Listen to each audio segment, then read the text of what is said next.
अस्सलामुअलैकुम नाजरीन, सियासत टीवी के कौमी खबरनामे में आपका इस्तकबाल है। मैं हूं मन्नान जाबरी। सबसे पहले पेश है हेडलाइंस। वोटर टर्न आउट के लिए इंडिया को $21 मिलियन दिए गए, अमेरिकी सदर ट्रंप की तस्दीक। यूएस एड फंडिंग मामले पर कांग्रेस का सख्त रद्देमल। पवन खेड़ा का मोदी हुकूमत से सवाल, $21 मिलियन कहां गए?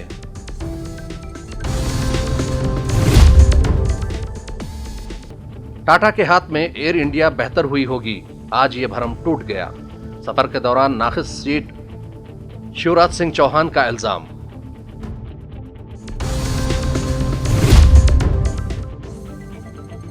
आसाम असेंबली अरकान को नमाज के लिए छुट्टी नहीं दी जाएगी। हुकूमत ने बजट सेशन के दौरान कानून नाफिज कर दिया, मुस्लिम अरकान का शदीद एहतजाज।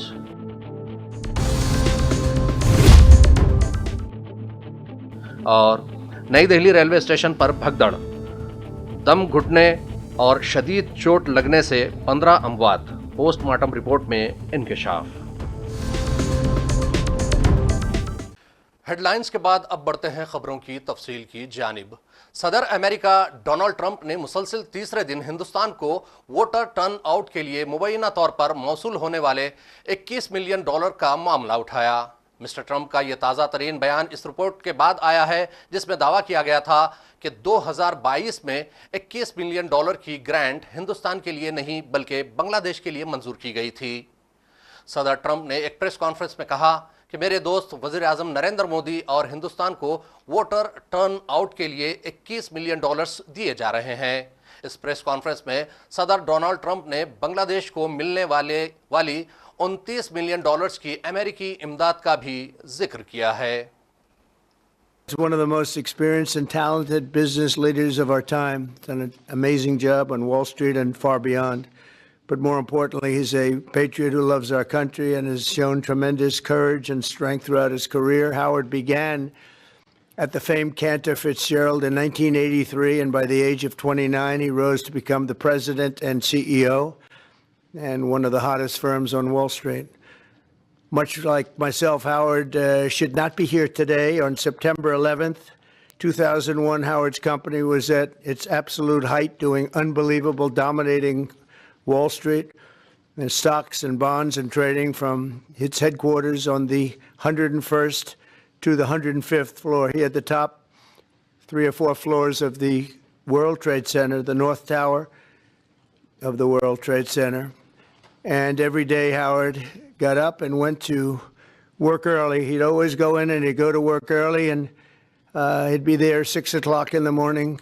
And as you know, the hit was around 8:45 or something like that. So he would have been there on almost any day other than this, because his wife was very angry at him. Congress leader Pawan Khera ने AIC headquarters में press conference करते हुए US add funding के मामले पर मोदी हुकूमत से जवाब तलब किया है। उन्होंने कहा कि बीजेपी झूठ के कई चेहरे रखती है और यूएस एड के सिलसिले में फैलाए गए झूठ का पर्दा फाश हो चुका है। पवन खेड़ा ने कहा कि बीजेपी ने दावा किया था कि यूएस एड का पैसा इंतखाबात में इस्तेमाल होने की खबरें यूपीए हुकूमत के दौर में शुरू हुई थी, लेकिन इस वक्त के chief election commissioner SY Qureshi ने इसकी तरदीद कर दी। इसके बाद कहा गया कि ये फंडिंग बांग्लादेश में गई, जिसके बारे में मोदी जी को ना मालूम हो, ऐसा मुमकिन नहीं। हम यूएस एड या जो भी ये फॉरेन फंडिंग एजेंसीज हैं, हम उनके खिलाफ नहीं है। देश में कानून है, कानून के तहत फंड्स आते हैं, एनजीओज भी लेते हैं, इनके एनजीओज भी लेते हैं, इंडिया फाउंडेशन भी लेती है, विवेकानंद फाउंडेशन भी लेती है, कौन नहीं लेता। लेकिन सिलेक्टिवली आप बोलें कि साहब कांग्रेस की सरकारों ने ले लिया। अरे जब स्मृति ईरानी ब्रांड एम्बेसडर थी यूएस एड की और सिलेंडर लेकर यहां सड़कों पर प्रदर्शन करती थी, तो क्या यूएस एड करवा रहा था वो प्रदर्शन? बताइए। अन्ना हजारे, उनका एक वीडियो मैं भी आपको दिखाता हूं, यहां आंदोलन किया, हमारी सरकार उसके बाद चुनाव हारी, फिर वो अमेरिका में गए, रोड शो किया उन्होंने। फोर्ड फाउंडेशन का पैसा आता था, सबके सामने था, उसमें आरएसएस भी इन्वॉल्व थी। देखिए ये वीडियो, ये अन्ना हजारे जी घूम रहे हैं न्यूयॉर्क की सड़कों पर। And the son and daughter of Martin Luther King. He will also be sharing ideas with Silicon Valley entrepreneurs and speaking at the prestigious Wharton School. सच्चाई ये है कि मोदी साहब ट्रंप से ये एक तरफा रिश्ता निभाते हुए जो देश की साख पर, देश की आबरू पर जो बट्टा लगा रहे हैं, वो सच्चाई आपके सामने रोज आती है, रोज आती है। वहां जाते हैं, बिना बुलाए जाते हैं, पहली बात तो अनइनवाइटेड जाते हैं। जब शपथ थी तब बुलाया नहीं गया उनको, फिर भी गए। अब क्यों गए वो तो आप लोग कोई पत्रकारिता करिए, इन्वेस्टिगेटिव, तो मालूम पड़ेगा कि क्यों गए। लेकिन वहां जाकर मंच पर साथ में खड़े होकर ट्रंप साहब कहते हैं हम रेसिप्रोकल टैरिफ लगाएंगे। सीधा अपमान, सीधा धमकी। ये खिसियाते हुए मुस्कुरा रहे हैं। या तो समझ में नहीं आया क्या बोले, हमें नहीं मालूम क्यों खिसिया रहे थे, क्यों मुस्कुरा रहे थे। मुस्कुराने लायक तो कोई बात ही नहीं थी। रेसिप्रोकल टैरिफ, ये देखिए मोदी साहब घूम रहे हैं विदेशों में। ये किसके पैसे से स्टेट डिपार्टमेंट में गए थे? ये अमेरिका ने पैसा दिया था। क्या ये एजेंट हैं? क्या ये उस वक्त से ट्रेनिंग लेने गए थे कि कैसे मनमोहन सिंह जी की सरकार को अस्थिर करना है, कांग्रेस की सरकार को अस्थिर करना है? ये आपको सामने फोटोएं दिख रही हैं, देखिए लगातार। ये नौजवान है मोदी जी, देखिए, तब 50 इंच थे, अब 56 इंच हो गए, देखिए। मरकजी वजीर शिवराज सिंह चौहान ने आज हफ्ते को भोपाल से नई दिल्ली जाने वाली एयर इंडिया की फ्लाइट में अपनी अलॉट शुदा सीट टूटी हुई और धंसी हुई पाई, जिसके बारे में उन्होंने सोशल मीडिया पर लिखा कि आज उनका ये भरम टूट गया कि टाटा ग्रुप के हाथ में जाने के बाद इस एयरलाइन की सर्विस बेहतर हो गई होगी। बीजेपी के सीनियर लीडर और मध्य प्रदेश के साबिक चीफ मिनिस्टर और ज़राअत और किसानों की बहबूद के महकमे के मरकजी वजीर शिवराज सिंह चौहान ने डिजिटल मीडिया प्लेटफॉर्म पर हिंदी में एक पोस्ट में लिखा, उन्होंने एयर इंडिया की फ्लाइट नंबर AI 346 बुक कराई थी। उन्होंने टूटी हुई सीट के बारे में एयरलाइन के अमले से बात की तो उन्होंने बताया कि एयरलाइन की इंतज़ामिया को इस बारे में पहले ही आगाह कर दिया गया था और कहा गया था कि वो इस सीट के टिकट ना बेचे, लेकिन तमाम सीटों के टिकट फरोख्त हो चुके हैं। उन्होंने सवाल किया कि क्या ये मुसाफिरों के साथ धोखा नहीं? अपने देश में और कोई चीज हो ना हो, 5 साल 12 महीने 24 घंटे चुनाव की तैयारी चलती रहती है। हर एक राजनीतिक दल चुनाव में जुटा रहता है। अभी आपने देखा साल भर नहीं हुए, मध्य प्रदेश, छत्तीसगढ़, राजस्थान के चुनाव, उसके 4 महीने के बाद लोकसभा के चुनाव, वो खत्म नहीं हुए तो जम्मू कश्मीर, हरियाणा, महाराष्ट्र, झारखंड के चुनाव, फिर दिल्ली का दंगल और उसके बाद बिहार की तैयारी, 24 घंटे लगे रहेंगे चुनाव में। अब सारे नेता लगातार चुनाव की तैयारी में जीतना है, जीतना है, जीतना है, क्योंकि एक आदमी हार गए तो जमीन नहीं खिसक गई अब तो कहता। तो और कोई काम करे ना करे, चुनाव की तैयारी करते रहते हैं। और इस चुनाव की तैयारी में कितना पैसा खर्चा होता है भैया, आप कल्पना करके देखो, सारे काम ठप हो जाते हैं। प्रधानमंत्री जी का समय जाता है, मंत्रियों का जाता है, मुख्यमंत्रियों का जाता है, कार्यकर्ताओं का जाता है, सांसद, अरे अधिकारी भी कह रहे कहां गए, बोले चुनाव की ड्यूटी लगी, फलाने राज्य में ऑब्जर्वर बन गए। तो पता चला कि जेबी के जो हमारे कर्मचारी उनको भी चुनाव में डटा देते हैं, विज्ञान छोड़ो चुनाव करवाओ। समाजवादी पार्टी लीडर अखिलेश यादव ने योगी आदित्यनाथ की जानिब से उर्दू के हवाले से रिमार्क को मज़ाक़ खेज़ करार देते हुए कहा कि बीजेपी के अरकान हों या कायदीन, सभी का एक ही नज़रिया है और वो है नफ़रत। उन्होंने मज़ीद कहा कि ये ना तो ज़ुबान की अहमियत से वाकिफ़ हैं और ना ही मज़हब की अहमियत का उनको पता है। ये सिर्फ नफ़रत की बुनियाद पर सियासत करने के एजेंडे पर अमल करते हैं। मुख्यमंत्री जी ने पता ही नहीं उर्दू के बारे में। सोचो, उर्दू के बारे में, उर्दू के माध्यम से विरोध कर रहे थे। सच्चाई ये है कि उर्दू भारतीय भाषा है, उर्दू भारतीय भाषा है, यहीं पर जन्मी है।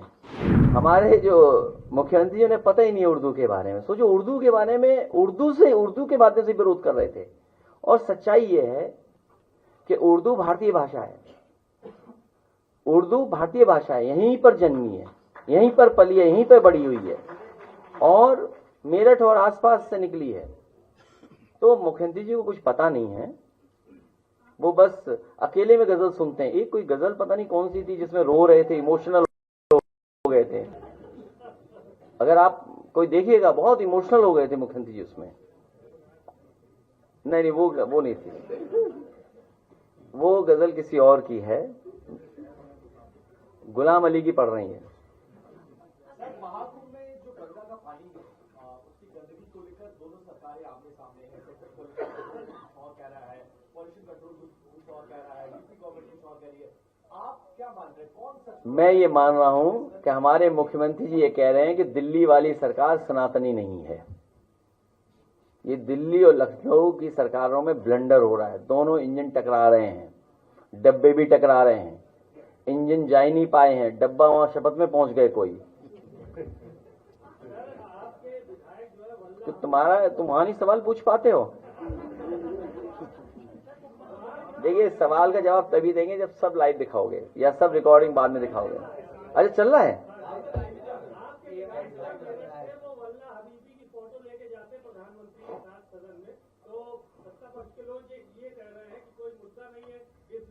नहीं, देखिए, ये सरकार अगर इन्वेस्टमेंट चाहती है तो ये मुसलमानों के खिलाफ नफरत इन्हें भूलनी पड़ेगी। जो बात ये लॉ एंड ऑर्डर के लिए कहते हैं कि लॉ एंड ऑर्डर जब तक बेहतर नहीं होगा तब तक आपके यहां इन्वेस्टमेंट नहीं आएगा। तो इसका मतलब ये मान लें कि इन्वेस्टमेंट नहीं आया तो लॉ एंड ऑर्डर खराब है आपका।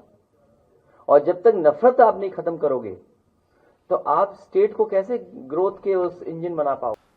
असम की बीजेपी हुकूमत ने असेंबली में नमाज के लिए दी जाने वाली छुट्टी यानी ब्रेक की 90 साला रिवायत को खत्म कर दिया। हालांकि यह फैसला गुज़िश्ता साल अगस्त में लिया गया था, लेकिन नाफिज उसे बजट सेशन के दौरान किया गया है। असम हुकूमत के इस फैसले के बाद जबरदस्त मुखालिफत भी देखने में आ रही है।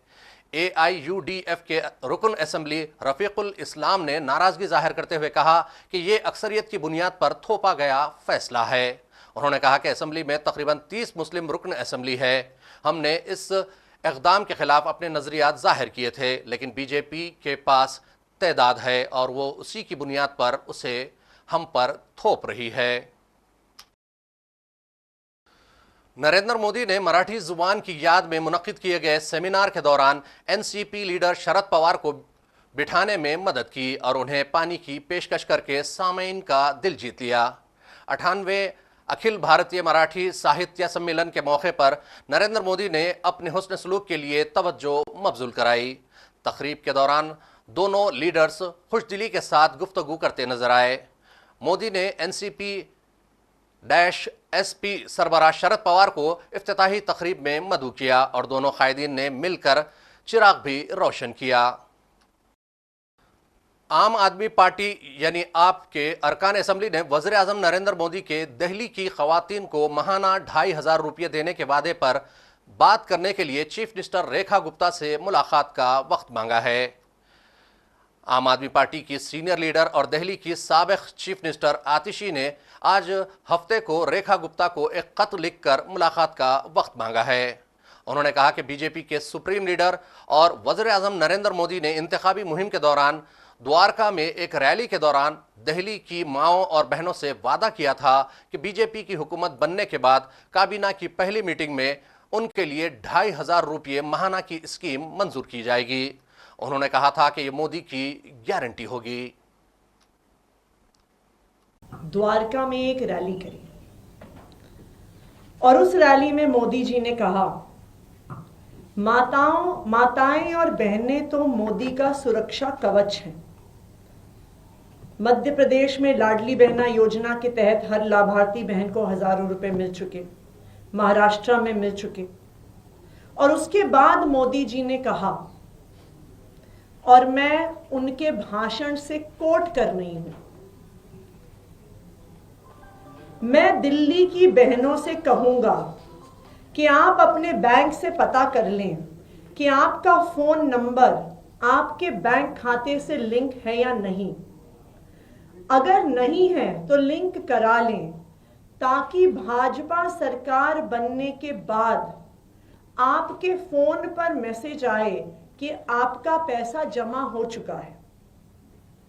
पहली कैबिनेट बैठक में ही बहनों के खाते में 2,500 रुपए जमा करने का फैसला हो जाएगा।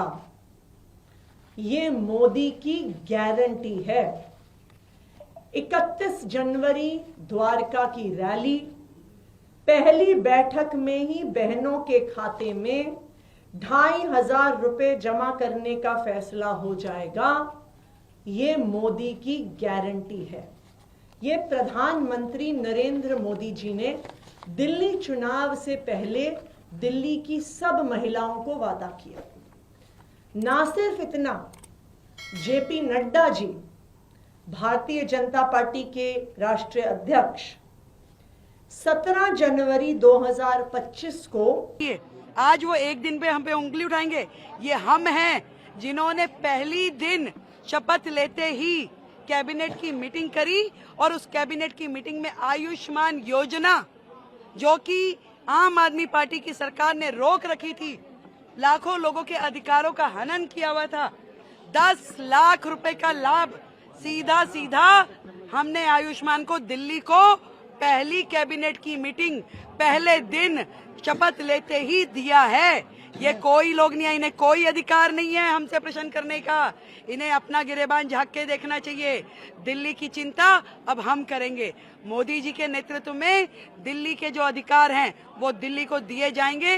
कृपया अपना ध्यान रखें, अपनी पार्टी का ध्यान रखें। उसमें बहुत टूट फूट हो रही है, न जाने कितने लोग खिसकने के लिए तैयार हैं। कांग्रेस पार्टी ने बोला है ये सिर्फ फोटो ऑप है, सिर्फ फोटो वीडियो मीडिया के लिए किया जा रहा है। अरे मैं फिर वही कहूंगी, 15 साल उन्होंने कर लिया, 13 साल उन्होंने कर लिया, हमें क्या?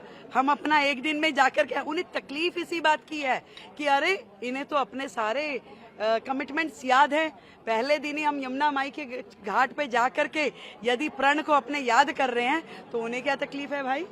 हमने अपनी कमिटमेंट्स बार बार दोहरा रहे हैं, मन में दोहरा रहे हैं, कैबिनेट में कर रहे हैं, सारी चीजों पे एक भी कमिटमेंट हमारी अधूरी नहीं रहेगी। 100% दिल्ली के जनता के लिए हमने जो कहा है वो हम करेंगे। बहुत बहुत धन्यवाद। मैम, कांग्रेस पार्टी ने बोला है कि सिक्योरिटी आपने जेट कैटेगरी ले ली है, लेकिन दिल्ली की महिलाओं को सुरक्षा कब मिलेगी? देखिए, ये वो लोग हैं जिन्होंने सालों राज किया, जिनके कार्यकाल में न जाने भ्रष्टाचार के कितने ही मुद्दे हुए।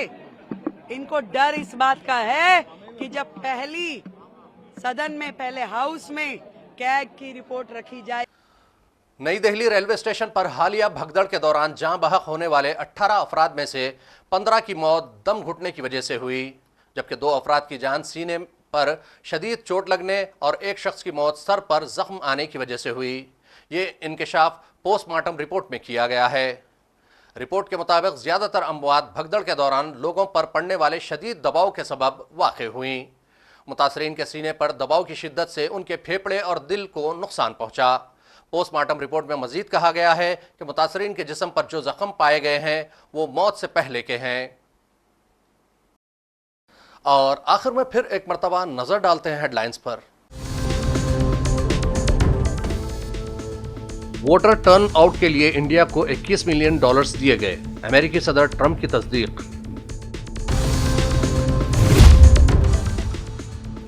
यूएसएड फंडिंग मामले पर कांग्रेस का सख्त रद्देमल।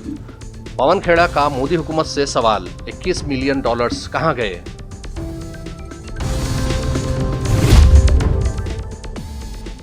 टाटा के हाथ में एयर इंडिया बेहतर हुई होगी, आज ये भरम टूट गया। सफर के दौरान नाखिस सीट शिवराज सिंह चौहान का इल्जाम।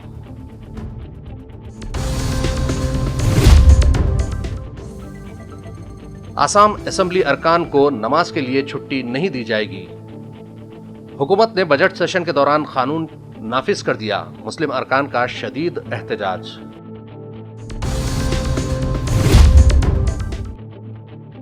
और नई दिल्ली रेलवे स्टेशन पर भगदड़, दम घुटने और शदीद चोट लगने से 15 अमवात, पोस्टमार्टम रिपोर्ट में इंकशाफ। खबरनामे का सिलसिला यहीं इख्तिताम को पहुंचता है। मन्नान जाबरी को सियासत टीवी की पूरी टीम के साथ दीजिए इजाजत और देखते रहिए सियासत टीवी। अल्लाह हाफिज।